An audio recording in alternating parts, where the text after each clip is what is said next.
Simple. Thank you. I'm Baby. I'm Luisa Garcia from Filipino Mirror. So one question Filipino is, Mirror newspaper.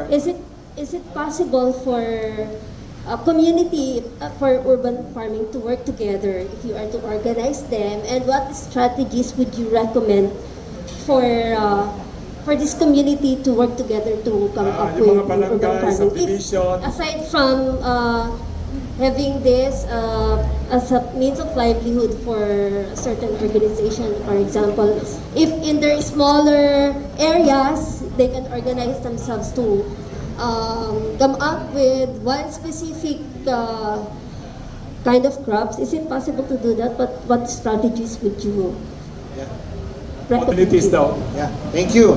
On that, organization, mainly kaya ang aming partners is LGUs, for example, dito sa NCR.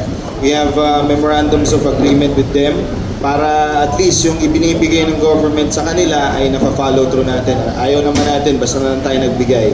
And with the interventions, we have trainings. Pagkatapos nun, malaman natin sino yung mga grupo na masisipag. Again, dito sa Quezon City, meron sila doon, farmers organizations, nakakapag-produce sila at nakakapagbenta sila doon sa City Hall. So meron silang mga ganon. So yun nga, nababanggit yun at payo naman din ito ni Dr. Coelho before, is really organize those groups.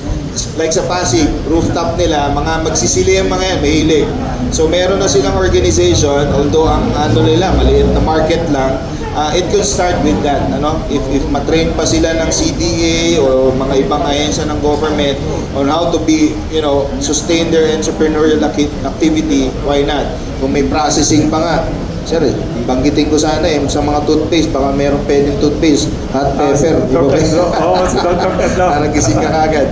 May galong toothpaste ba? Yeah. With those initiatives, hindi lang basta namigay, we want to sustain these, organize them para naman, at least in the future, hindi lang masabi, ay basta na lang after and then after. Yes, yeah. Ayun, yung isa sa mga effective na ways namin na organize yung mga farmer groups namin is yung Philippine Good Agricultural Practice natin. Kami ang nagsa-certify nun sa BPI. So pag na-organisa yung farmer group, anumang tanim nila, sibuyas, gulay, o prutas, yun ay sinecertify namin kung maganda ba ang kanilang pagkakaproduce. Pagka sila ay organisado at certified, pwede namin silang i-endorse sa ating mga partners. Like yun nga, nabanggit ko kanina, in Jollibee, sinusuplayan sila ng isang kooperatiba.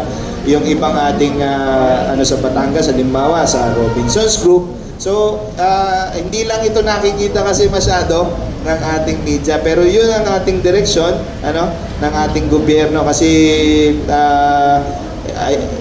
gaya ni Sir, siguro sawan-sawa na rin kami sa mga storya na gano'n na may programa pumalpak.